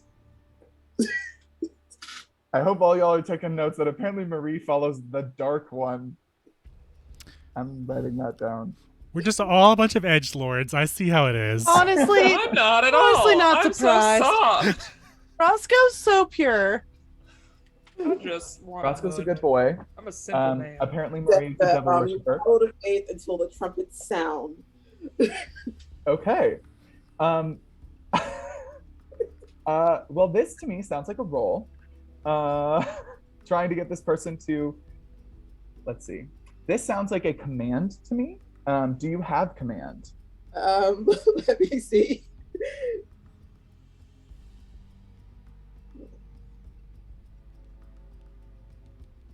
No. Okay. So we're starting with 0D. This is a risky position, a standard effect. It does not really seem like you're in a position for anyone to help you with this. Would you like to push yourself? Yes, please. Okay, so go ahead and mark off 2 grit, and now you have 1 dice. And I guess because you only have 1 dice, does anybody have an idea for a good devil's bargain in this situation? Something that happens regardless of failure or success that complicates things. I think like possibly doing something that's like a visual form of magic. So regardless of like it happening, people know that Marie is capable of things that are supernatural, essentially, because they can visually see it happen. Okay. I was going to say that I'm not totally sure how the mechanics of their sickness work, but in doing so, she opens herself up to catching whatever disease this person has. So regardless of the outcome, she takes on some of the disease of that person. Yeah. Okay. She has to open herself up to, opportunity. Yeah, she has an opportunity to get infected. That's the word I was looking for. Which, Marie, just so you know, if that were to happen, you'd have the opportunity to try to resist it using prowess to make a resist roll. Do any of those appeal to you? Would you like to accept one of those bargains? I like the first one. Okay, so there is some visual indicator here that you have a supernatural ability. Yeah. Okay, so that also adds a dice, which means you have 2, I believe. Okay. Okay, so go ahead and roll your 2d6 and let us know what the higher roll is. Okay, please roll 20. Be nice to me. Please. I got a 2 and a 5. Okay, so 5 is a partial success. So I think this is appropriate. What does it look like as you command this person, and when they acquiesce, what happens? What does it look like? How do you heal them? Keeping in mind there's sort of like a visual or some other component that says or indicates that this is supernatural. First, nothing happens. Then the bell rings once, and a dark shadow comes up from Marie and shrouds them, and as it dissipates, the person is healed. So a shroud of shadow sort of rises up over them? Yeah, and the bell rings once. Oh, and the bell rings. Okay, so the bell rings above as this shadow writhes up over this figure. And the shadow sort of boils up over the figure and then up onto your hands where you're touching them. And you can feel that sickness being moved from this individual lacing into you. So this is the partial success. So you here would take the level, I think it would be, let's see, the level 2 harm smallpox, but you can resist it using your prowess if you'd like. Okay, I'm going to try to resist it because I really don't want smallpox. Okay. So go ahead and roll a number of dice equal to the number of colored in dots you have next to prowess, and this will be your resist roll. Oh, great. I have none. Oh, you have none. Okay, so you'll roll 2 and take the lower. Okay. So the colored in dots next to prowess are the XP, right? Or do you mean all the dots under prowess altogether? All the dots underneath prowess added together. So you have no dots for sling, prowl, brawl, or disable? There are no dots filled in. I have lots of white dots. Can I count the white dots? The white dots do not count. Okay. So go ahead and roll 2d6 and take the lower, and the number of grit you mark off to resist this is 6 minus the lowest dice of these 2. Okay.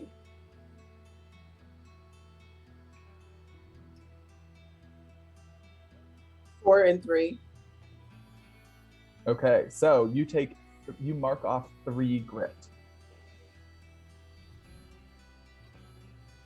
And as this figure, as the shadow moves back down across your hands over this figure, you see their bandages begin to fall away, revealing this sort of scruffy young man. His skin is clear, and he sort of pats himself down, and he turns back to the congregation and he says, "A miracle of Amen." And everybody chants back, "A miracle of Amen." And the preacher behind you leans down, and in your ear she says, "Excellent. Is there anything anyone would like to do at this stage, or do we just want to keep rolling with things as they're hitting?" Beulah is very much crouched down, very tense, just waiting to see what happens.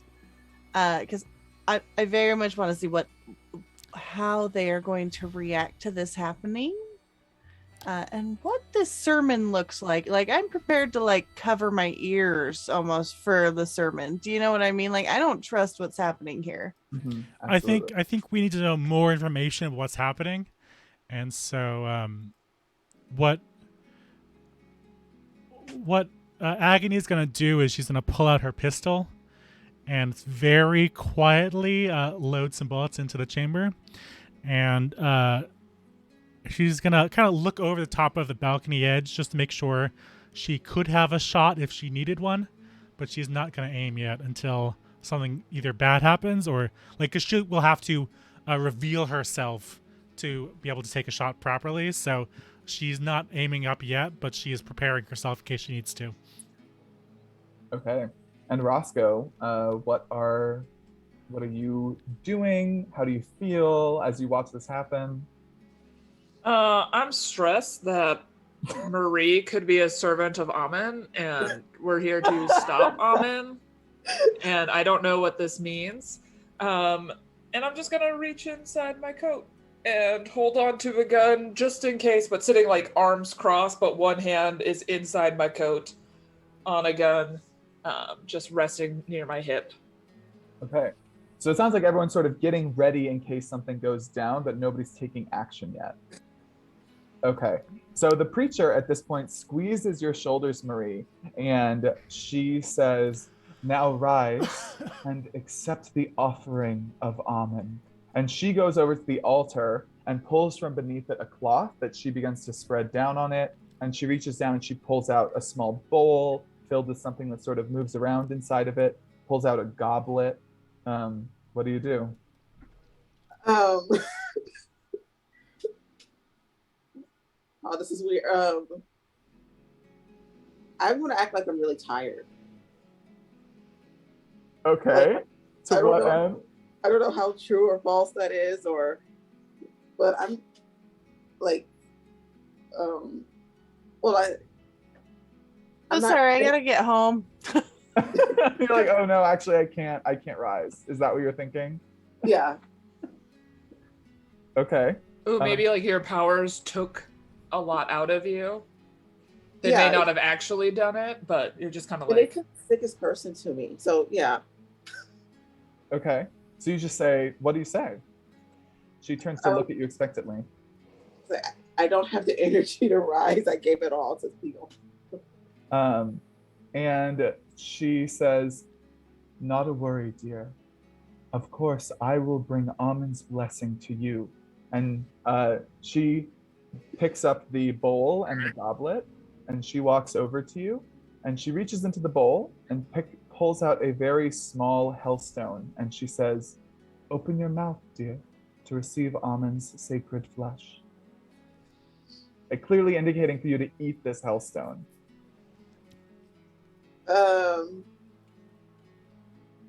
You know what? I'm gonna go for it. Okay.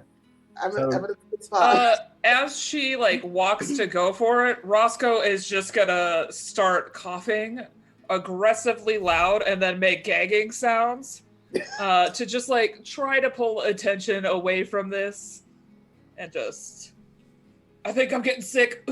You just see him like bend over and just make dry heaving sounds. Are you trying to interrupt the service, or are you just Yes, sort of I am trying to prevent Marie from eating the Hellstone.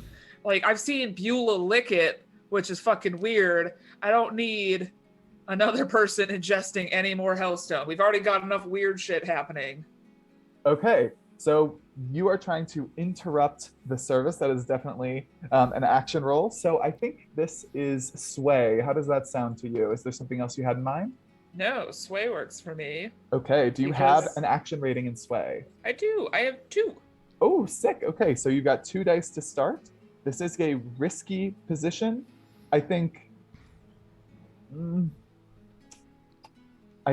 the effect here is standard. And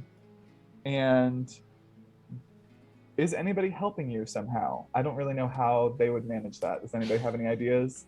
I would love to, but I don't know how I do that from up on the balcony. Sorry. Sort of like just like looking at Agony, like, do we start fucking sniping from I'm up like here? Like, what do we do? Trying to think of a good way to incorporate like a whatchamacallit. What are they called in this game? Flashback. Flashback? But I can't think of like a reason like we would have wanted to do that. So no. Yeah, a reason to want to dry heave Sorry, Roscoe. in front of the church. Agony just provides you some of her like poison pills. Like I don't know. No, I don't Good think so. foam at the mouth stuff. I mean, Agony's what is it? All the terms. Agony's Just vice. some baking soda tablet or something that you can. Agony's Start vice foaming. is stupor, so she knows a bit about the drugs, and we could always say that we provided you a little bit of something weird to mess you up, but I don't think it makes sense in the situation, honestly. Okay. So are you going to push yourself to really make this convincing, which would be to Yes. take 2 grit or Yeah. mark off 2 grit? Okay.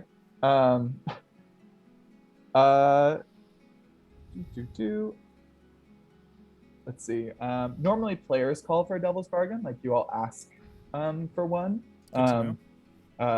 But I have it on my little list. So what do you think? Would you like to call for any devil's bargains from the crowd? So the sheet says push yourself, lose 2 grit, or accept a devil's bargain. So can I only do one or the other? Yes, you can't do both, unfortunately. Okay. Sure. I'll listen to a devil's bargain. Otherwise, I'll push myself. Okay. Does anybody have an alternative here? Or not an alternative, sorry. A devil's bargain for something that will happen regardless, that will add an additional consequence to the situation. To Roscoe attempting to stop the congregation with a loud and vulgar display of illness. So quick question for friends who accepted a devil's bargain. Did they have to take the 2 grit then? No. Okay. Just so you know, I Janie, mean- you could take away 2 of your grit that you have Oh. accumulated. Yes. Oh, Because okay. I think she took Because you don't both. do both. Oh, Yeah. yes, you're right. I'm sorry. Oh, that's a relief. I was almost filled up with grit. So I would say the same one as I gave to Janie before. By exposing yourself in this way, you'll probably expose yourself to one of their infections. Especially if you're coughing and breathing more, you're more likely to get the, not to bring 2020 logic into this, but if you're breathing more, you'll be more likely to suck in some of their toxins. So I think of another one that's more interesting though. Pestilence seems to like you open yourself up to Pestilence's attention, and always find yourself surrounded by more insects and skittering creatures than you normally would have. So attracting a cloud of insects or opening yourself up to this disease, both of which would possibly bring you harm or make it harder for you to do something in the future. What do you think? I'm going to push myself. I'm Okay. going to take this on and just be like, I am an actor in this moment. I'm going to give it some chutzpah.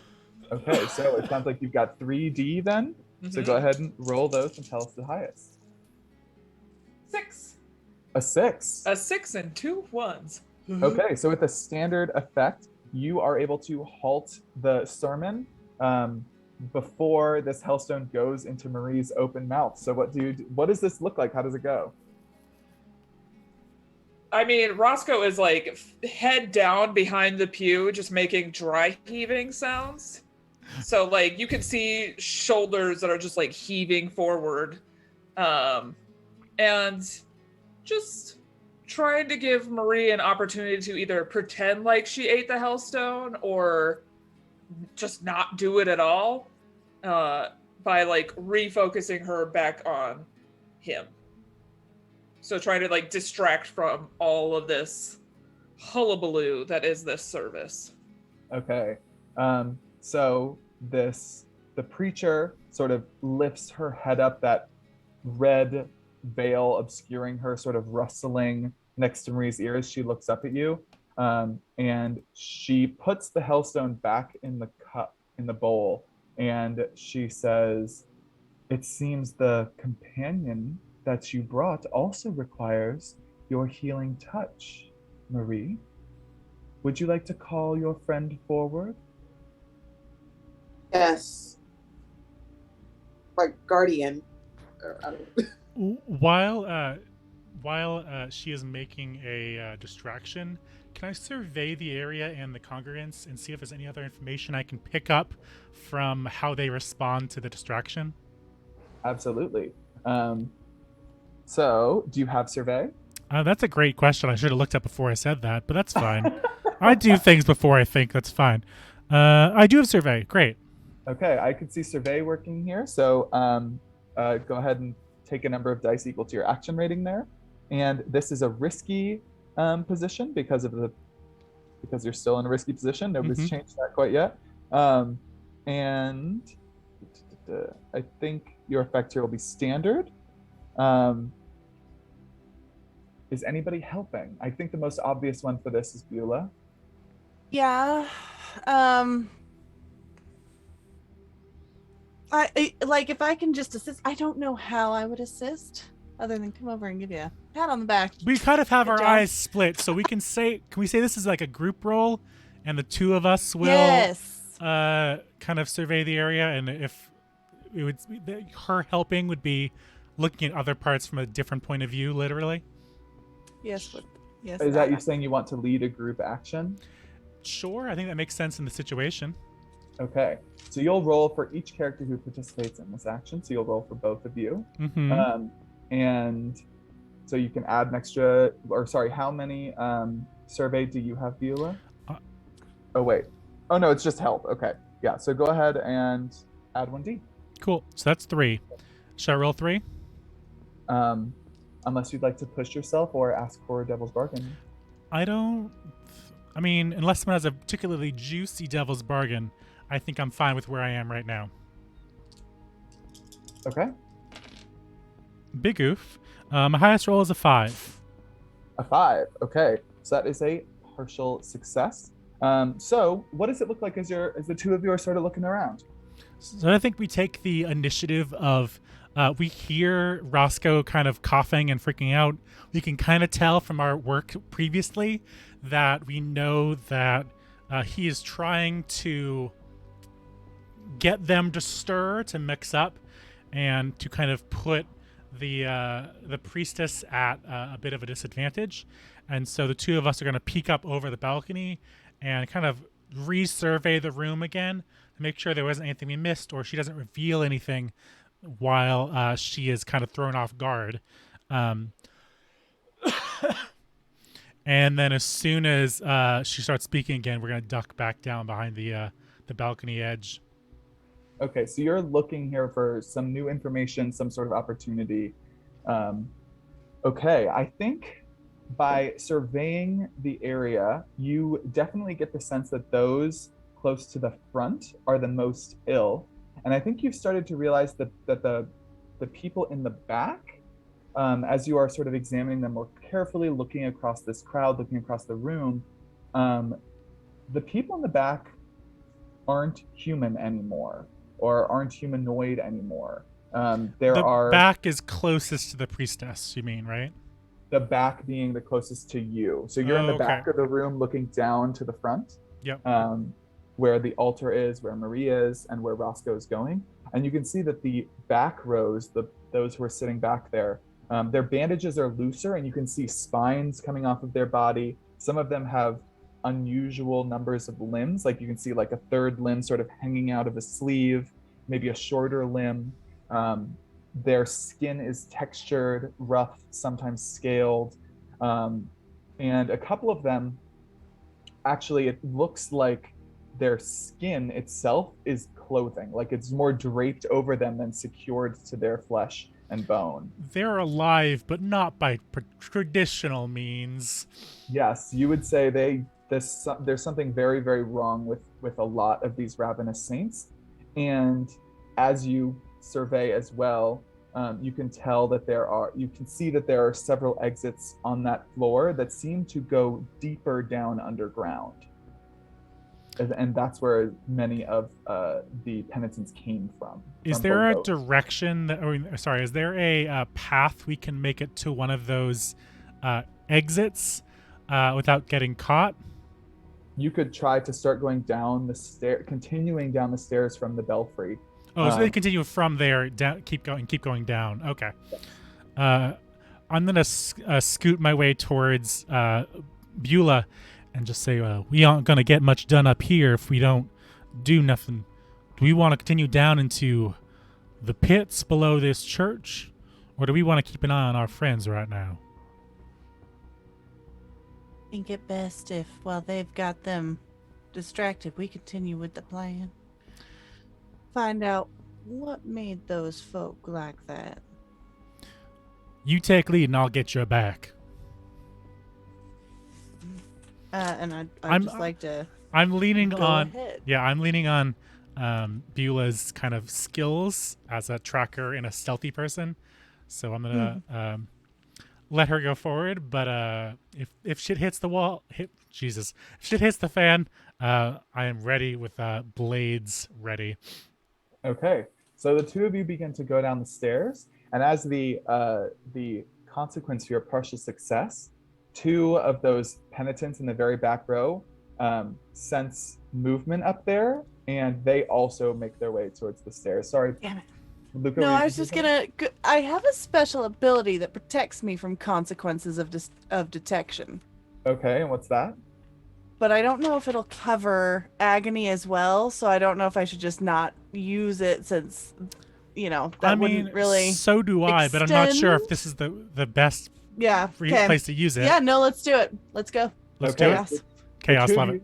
you, begin to wind down the stairs, and you can hear this sort of clicking sound as something approaches the entrance to the floor that you were sort of looking down on, the main chapel floor. And you can see the stairs continue beyond that, but you can hear as these two creatures are approaching that stairwell. And as we jump back to Roscoe making his way up to the front, Roscoe, what are you're like, you and Marie are just like looking at each other like, what's the situation here? Roscoe is grimacing at the thought of all of this. A little bit of scowl, frown as he makes his way up, like looking like side to side through the pews at the people just watching him approach, before like looking at Marie and just shaking his head side to side like, oh man, this is gonna suck. Okay, and the preacher, she says, Marie, would you introduce to the congregation your companion?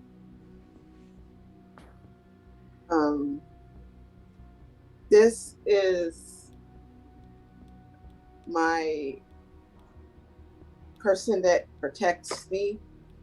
I think of the name.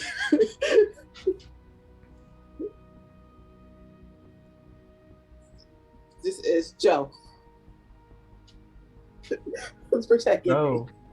please kneel at Marie's feet so that you may be healed. You too can feel Amon's spirit move through you. He's going to kneel and look down at the ground and be like, like in his mind, he is just like, no, Amon isn't real. If Amon's real, he ain't shit. Like, just completely. And then remembering that you said the dark one, he's gonna be like, oh hell no, inside of his brain. Like, you are not. No. No, no. No, no, no. Okay, so but you do kneel. I do. Okay. Marie, Roscoe's kneeled in front of you. What do you say? What do you do? Are you trying, the two of you trying to maintain this charade? Roscoe has no illness, right? No, he's fine. I'm ready to For act my now. ass off. I'm fine currently. I don't know what would happen if she like. There's no way I can fake the whole effect. I mean, well, what we said, regardless of if it works or not, the stuff still happens. That was part of the devil's bargain earlier.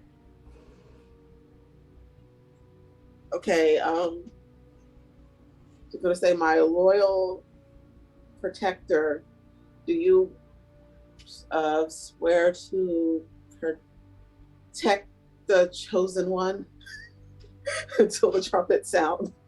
I'm writing down everything you say about this deity of yours. The chosen one, the dark one. Yeah, the one. With fingers crossed, tucked in to his sides, just sure, but in his brain, just no, no, no, no. Okay, so what does it look like, Marie, as you try to heal an unwilling Roscoe, which then means your move does not work here? But something supernatural still happens, right? Well, no healing happens. Okay. So. Well, that's an answer from the GM. Well, Does it look like anything as nothing happens? The room is seemingly empty. I'm setting the stage for like, Marie, what do you do physically as you're like, okay, yeah, I'm healing Roscoe, but then when nothing happens, what is it you are doing? Or the two of you, Roscoe and Marie, it's up to you.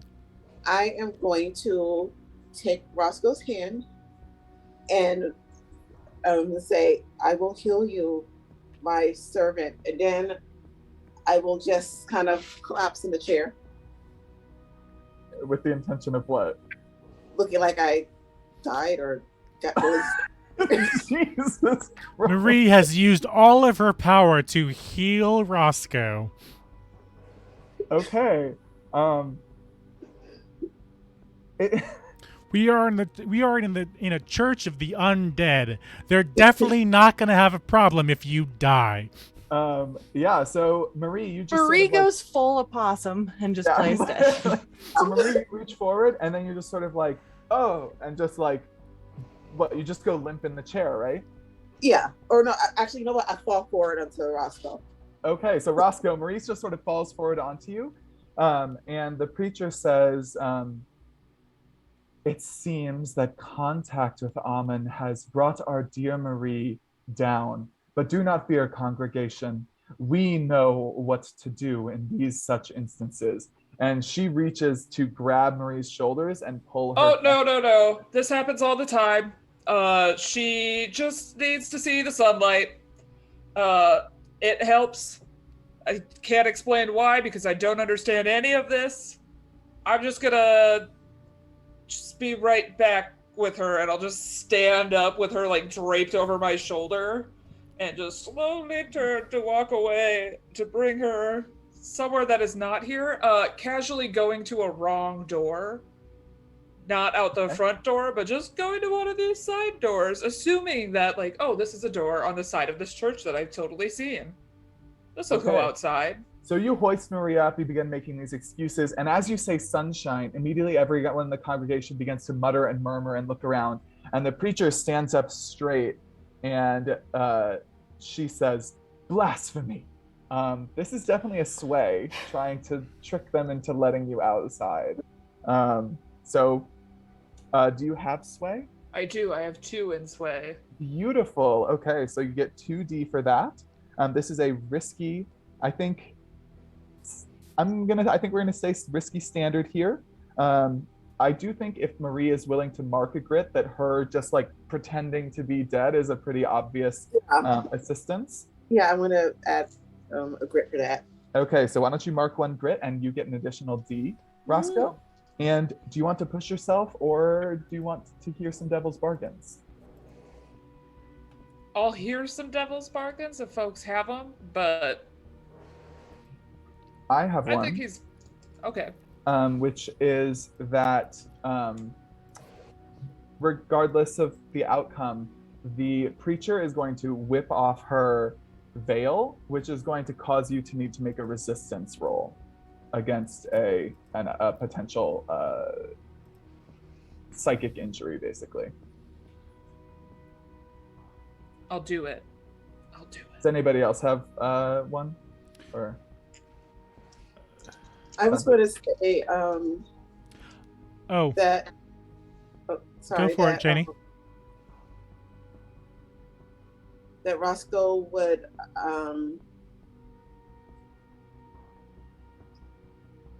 have some sort of effect from being in the church and close to the altar. okay, so an effect from the altar itself. Okay. Yeah. So taking harm from the altar potentially. Yeah. Okay. Anybody else have something? My devil's bargain was that because you are attempting to do a little sacrilege, one of the not elder gods, but like the one of the more advancedly undead creatures from the back of the room is going to reach out and physically restrain you. Okay. Would you like to accept any of these? So 2 of them are harm and 1 of them is sort of a positioning deal that you would probably have less effect or make the position worse. I think I'll do yours, Zeke. Okay, you want to see what's under there. I do. It Curiosity. That's what's getting me. I need to know. So go ahead and take the D for that. And how many dice do you have at this stage? 4. All right, go ahead and roll your dice. 6. A 6. Okay, a 6 is a full success. So you just are moving quickly. Despite what you're saying, you're getting towards this door really fast. And I'm gonna pipe off a little bit about how Marie has been chosen. Why do you think she would be why do you think she would have to avoid the sunlight when she's been given all of these great powers? Kind of throwing a little bit of shade back at the priestess. okay. Clearly you're just not a powerful enough follower to be granted the ability to walk in the sun where you can regenerate.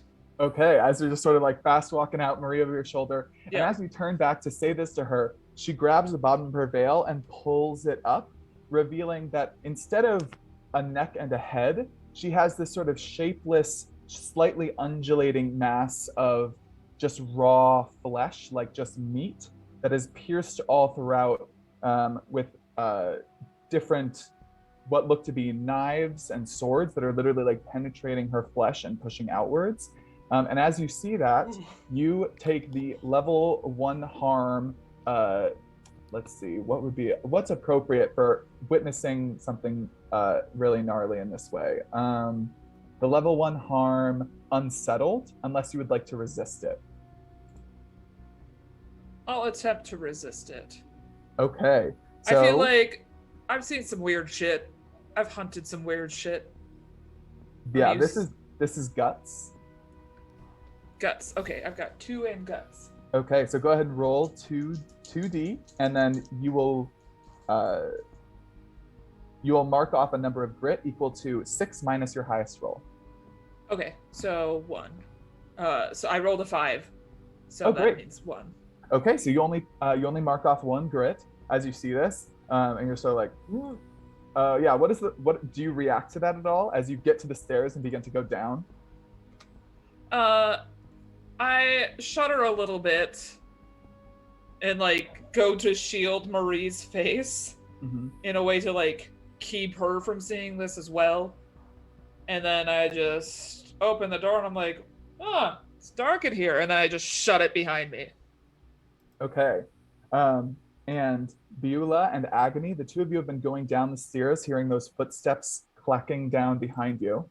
And at the same time, both groups emerge into the underground basement level. You can see the stone here is hewn much more roughly. There's sort of these sharp, angular planes, just sort of making this seem like an incomplete basement. And down here, you can see that there is a long room about the same length as the chapel above, and it is also filled with pews like the chapel above. So you're sort of coming in one nearer the head and one nearer the base, and you can see that slouched in the chapel, there are any number of people. There are various people who have that sort of smoky, shadowy texture to their skin, like Maddox did in our first session. There are various greyhound-like folk as well as humans that are sort of slouched in various positions here, and you can see that all of them have grotesque mutations to their body. Their skin is peeling, things are coming out, their hair is falling out, and you can see many of them are beginning to develop insect-like appendages that are sort of pushing out of them. Some of them have chelicera that are pushing out of their mouth, distending their lips. And as you all come down and see this horrific sight, they all sort of begin to rouse and turn to look at you. And that is where we are going to end the session for the day. So Should be fine. Should be fine. I brought all these guns, and now soon. All these guns. Soon. So, thank you all for joining us for Blood and Grit today. I've been the GM, Zeke Gonzalez at Fantasy Ecology, and let's hear where we can find our various wonderful players. If we want to start with Zeke, where do you want to start? Start with Luca. Yeah, let's do it. Hi, I'm Luca Locke. Today I played Beulah Violet Clay, the scout. And you can find me here just about any time. Throw a dart at the schedule, you'll probably hit me. But tonight at 6 p.m. Pacific, I do have a spooky scary one-shot that I am running. And then tomorrow I've got Stargate Phoenix that I am playing in. And then on Tuesday, I have a spooky scary one-shot that I am running for the Harpers. And then there's just a whole bunch more this month. Go to the schedule on our website to see, and that's where you can find me. Over to where are we going? Let's go to Proper. Hello, my name is Proper Nerdy. I'm a TPK staff member, role player, game designer, and more. You can find me most places at Proper Nerdy, including Itch and Twitter. You should join our Discord if you haven't already, because it's a fun community and lots of cool TTRPG stuff is going on there. We have a full schedule of weird shit happening this month, and I think there's going to be at least one more thing added eventually. You can find me in Stargate, and then I really hope you get to join us for our episode 3 of Madness Calls It Forth. It is my City of Mist Knights of Paintown campaign, and this is one of the 3 major episodes in the series, so please if you get a chance, please come watch it. If you haven't checked out the not spoiler but like teaser promo I put out the other day, definitely do check it out on our Twitter, because there's more secrets to be found that have yet to be found. And I put a lot of work into that campaign, so I hope it goes well. To my right is Corndog. It's me, Corndog McGraw. I was the shot today. It was great. It was great fun. I'm very excited. You can find me on the internets at Corndog McGraw or Coach Corndog, depending on what part of the internet you're on. I think you might see me here on Tuesday night. Maybe, for some Harper spooky times. We'll find out. Hey! And then otherwise you can catch me every other Thursdays in the Tyranny of Dragons-esque campaign. It's kind of that, but it's also other things. So come see me play a cleric who doesn't like healing or people. Sounds accurate. Yeah. And Jamie.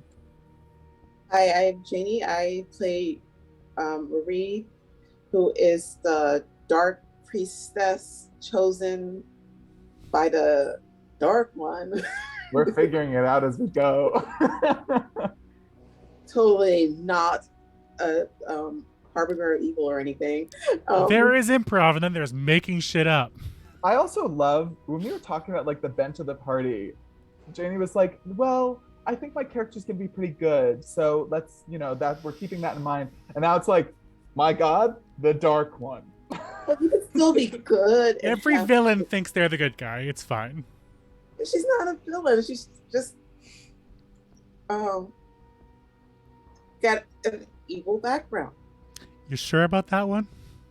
Yes. Like 50% sure. Where can we find you on the internet? JDPot7575. And I hopefully this week I'll have my schedule up because there's a lot of stuff on there. And just follow me on Twitter, JDPot7575, and that's the name I use elsewhere too. Someone Excellent. throw our schedule in the chat. It'll be great for everyone to see that. Yes. And you can find it on our website, tpkroleplay.com, to see what other weird stuff we're into. That sounded weirder than I meant. Thank you all for joining us. I hope you're having a great October. We will be back in 2 weeks. So mark your calendars. It's also on the TPK calendar. And until next time, keep it spooky. It's October.